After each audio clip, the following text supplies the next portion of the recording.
Welcome to Wars and Wisdom, a series designed to educate, provoke insight and inspire a deeper understanding and perspective. Now here's your host, Sam. Welcome to Wars and Wisdom. My name's Sam, and I'm going to be the host of this series. Now, probably by first glance, you're thinking that this series is going to be me talking about stories of the war and the wisdom that I have possibly acquired.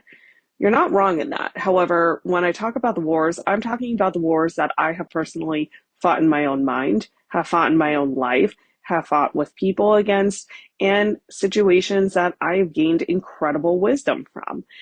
I realized not long ago that there are a lot of situations that I've gone through in my life that, quote unquote, are not normal, that a lot of people have not necessarily experienced and gone through and had to work through and heal from. And in turn, it's given me a lot of insight and a lot of perspective. Over time, a lot of people have come to me when they have had issues, when they wanted advice, when they wanted to see things from a different perspective. And I realized that because I had been through all the things that I had, I was able to give that. And we finally got to a place where we thought, oh, actually, that might actually be really helpful for people, especially at a time when healthcare costs are extremely expensive. Therapy is extremely expensive. A lot of people are turning to AI. A lot of people are turning to holistic therapies. A lot of people are turning to a lot of different modalities because they want answers and insight and they want to gain perspective and knowledge, but everything is expensive AF right now. So I totally get it. So I am here to create a series that talks about the wisdom and insight and knowledge I have acquired from walking through the fires of my own personal life and journey, and to come out on the other side to share them with you, because I truly feel like that is one of the main reasons why I went through all of the destruction that has happened in my life, so that I can give those insights and perspectives to people who either may go through it, are going through it, or who may be able to help somebody that is going through it. So a little bit about me so we can get a little bit more acquainted with one another. My name's Sam. I'm a spiritual life coach. I'm an aura reader. I have a background working in mental health and eating disorders. I used to be an esthetician working in the skincare industry. I'm a creator. I'm a writer. I'm an author. I'm an inventor. I do a lot of things. I love creative shit. I'm a lover of interior design. I love animals. Few fun facts about me when I was a little kid. I used to love Gushers. They were one of my favorite snacks. I used to love to collect Pogs, Beanie Babies, Hanson, Spice Girls, watching Sabrina the Teenage Witch, the Doodle Bear, one of my favorite toys as a kid. I also, too, loved Mary-Kate and Ashley. They were my go-to when I needed to solve crimes as a kid. I don't watch these true crime shows. When I was a kid, I was way ahead of the game. I was watching true crime with Mary-Kate and Ashley. That is the length of my true crime that it goes. So, without further ado,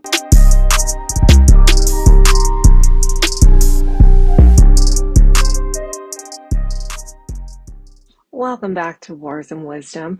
On today's series, I wanted to talk about detachment, because I think that this is a very important topic to touch on in regards to really anything in life. This goes for relationships, this goes for friendships, this goes for work, things that you are actively trying to strive for, whether it be a goal, whether it be something that is on your bucket list, something that you really truly want and are actively working towards achieving or perhaps getting for yourself. So when I talk about detachment, what I am basically in a nutshell referring to is hoping for an outcome, but if you do not receive what it is that you are desiring, it's okay. And there's probably something better along the way, or detaching from not receiving it and understanding that there perhaps is a reason why it didn't happen. And that could be really hard for people to finally get to that place because we have been conditioned to go after our goals. And if we don't get it, then we're extremely frustrated. We've been conditioned to go after a certain school when we're younger or go after a certain position when we are entering the workforce. And if we do not receive that, it can be such a blow to our ego. It can feel like we're not good enough, or, perhaps we did not perform at our best. So then all of a sudden the negative self-talk happens. We spiral. We start to think that there's something wrong with us when in turn, it just may not be that that was the best fit. But when we're in the thick of it, we cannot see or comprehend that at that time frame. So like I said, it's very hard to get to that point.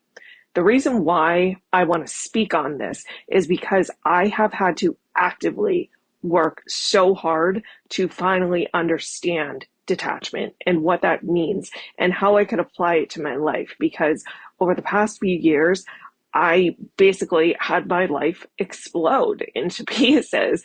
Everything that I had, everything that I thought that I wanted, everything that I was striving for and achieving. And, this happened throughout my life. Like, I am not shy to rejection or, being shut down from things that I wanted that I truly thought were for me. But I realized that it was rerouting. It was protection from something that I could not see. But again, I'm not shy to this. I've experienced it throughout my entire life, but tenfold, I would say, over the past few years. So how you end up getting to a place of this is just understanding that if something does not work out the way that you had hoped, knowing that there is a possible reason.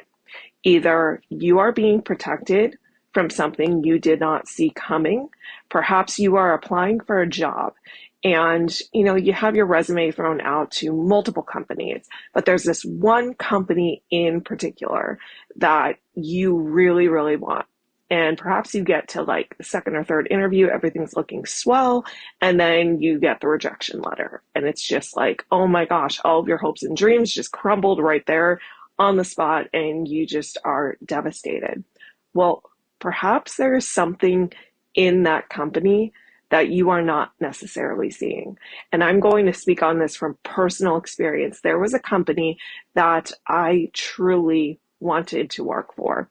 Back in the day, I really thought that my path was going to be working in psychedelics just because I felt very passionate about them, what they can do for people's mental health. So I threw my resume. I was dead set. I am going to work in psychedelics. And rejection after rejection after rejection came. And I was qualified for these positions. It's not like I was taking a shot in the dark and I was applying without the proper experience, without the proper backing, without, the references. Like, I was solid for the jobs that I was applying for. But I just kept getting hit with rejection after rejection. And there was this one company where I had made it to the fifth round of interviews. And I still remember, like, after I had left one of my jobs that I needed to get out of, I really needed to take a break and unwind for my own mental health and for my own sanity. And I'll never forget, the interviews were so last minute. And I remember literally laying on a beach, trying to relax, and getting a ping last minute.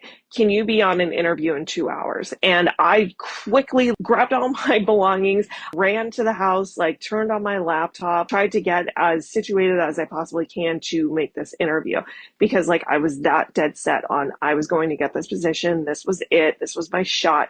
And when push came to shove and the end result came, like I didn't end up getting the position. And I was rocked about this.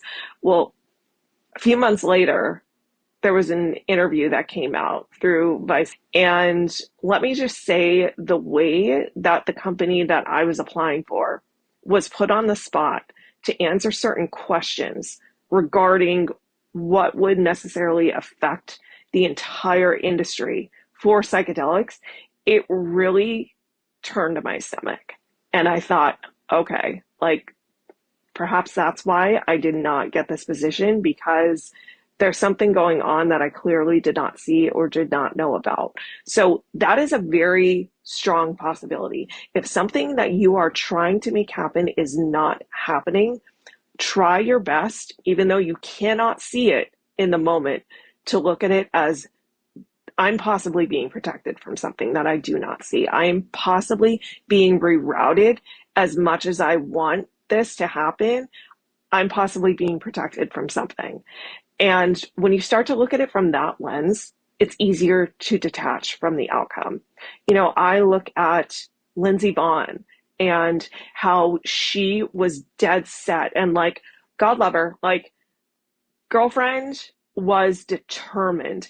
And I admire that woman's strength to overcome, to push, to keep fighting. And if anything, what had happened to her with, you know, being out for the count with her injury and then fighting like a warrior to come back and make a comeback, and then right on the first run go down like that, I hope she looks at that as being so incredibly proud of herself for just showing the world what your body is capable of, that she was able to make a comeback, that she was able to come back strong. And regardless of what happened, her first run, I truly hope that she is proud of herself for trying. And sometimes that is the biggest thing that I really want people to take a look at and understand, because I look back at a lot of the things that I was rejected from, that I was rerouted from, and I am so proud of myself for at least giving it my best shot. Because if I had not done that, I would have always sat and wondered, what if? What if I didn't go after that? What if I didn't put in the effort? What if, like, at least I can walk away knowing that I put in my best effort, I gave it my best shot, I gave it my all, I did everything that I could, and I still didn't get it. And sometimes when you look at it through that, then it's like, well, I overgave a lot of energy and I did not get that reciprocated back. So that tells me something too, in turn, of maybe it just, you know, wasn't a match. And I do think, as annoying as it sounds, I am going to touch on it because I work in the spiritual space. Divine timing is at play a lot of the time in regards to our life. You know, you may be working at something so hard and you may be trying to achieve something that is just not working out and not happening, not because it's not necessarily supposed to happen, but like because it's not supposed to happen right now at this second, or in the capacity that you are trying to go for. And that's another thing to look at. Like, I don't want people to listen to this episode and be like, oh my gosh, okay, well, if the door's not opening, then I need to reroute and I need to, you know, think about another avenue. You may not necessarily have to do that. It may just be that the timing is off, that you are trying to make this happen, and detaching and finding something else that brings you joy, that lights you up, that makes you passionate. That's the best thing to do, because you never know when a boomerang might happen and you may get the opportunity, it may come back around, and then you're in a very good spot, because not only are you doing something that you love, you also have another option that you can possibly go back to. And who knows, by the time that comes back around, you may be so happy and fulfilled in what you're doing currently in your life that you look at that and you're like, man, like, thank God I did not take that opportunity, or thank gosh that didn't work out, because had I not had that happen to me, I wouldn't be in the position that I am right now. And there are many times where that has happened to me, where I am so lucky that certain things did not work out because of what has fallen into my lap, or what has happened in my life as a regard of that thing that I really wanted not working out. And if you could look back onto your life, I'm so sure that you can see where certain things did not work out for you and it ended up working in your favor. But again, when you are in the thick of it, it's so hard to see it from that lens and view it from that lens. But I will say, you know, being in the spiritual space, I know that you have a spirit team that works with you, that wants to help you, that wants to guide you, that wants to steer you in the right direction. And they have your back. They truly have your back. And if you are not meant to be in a certain place, a situation, a certain relationship, a certain friendship, best believe the universe will not keep you comfortable in things that you are not meant to be in. And if the doors are closing, take that as a sign to possibly step back for a moment. Trust me, there has been so many projects that I have worked on over the years where I thought by now the doors would open. I thought by now things would align in a much different way, and they have not. And I think really the thing that you need to ask yourself when it comes to that particularly not happening is this draining you, trying to fight and go for it? Or is it lighting a fire in you? Like, are you that passionate about it? You know, a lot of my work is still being built from the ground up. I'm very open and honest about that. And I still do it because I love it. I love talking about it. I love teaching about spirituality. I love talking about eating disorder recovery because it's stuff that I've lived through. It's stuff that holds a personal meaning to me, and it's something that I'm strongly an advocate for. So I'm going to keep on doing it regardless. You know, I don't care necessarily if right now it's not at the stages that I want it to be. I don't care if, you know, the huge following is not there with it, because I still do it because I love it and I'm passionate about it. So that's another thing to look at. Like, is the thing that you are trying to achieve and go for, are you genuinely passionate about it? Does it genuinely light you up? Or is it something that you're wanting to achieve for X, Y, and Z status, or because it will be a stepping stone to get you to the next thing? Like, everybody's reasons are different, but like when you really sit down and look at your reasons for wanting to go after something, your reasons for wanting to achieve something, are they in alignment with your values? Or is it more ego driven of a title, a salary, something that, you know, is easily replaceable? Think about it really truly, because that can be your motivating and driving factor. Because if you're going after a specific job just for the salary, guess what? There are a million other jobs that you could be doing that you can match that salary. Like, that's not something that you should necessarily be tied to. If you are going after something because genuinely it lights you up, it sets your soul on fire, it makes you happy, it makes you fulfilled, keep on going for it. But at the same time, make sure that you're taking time for your mental health.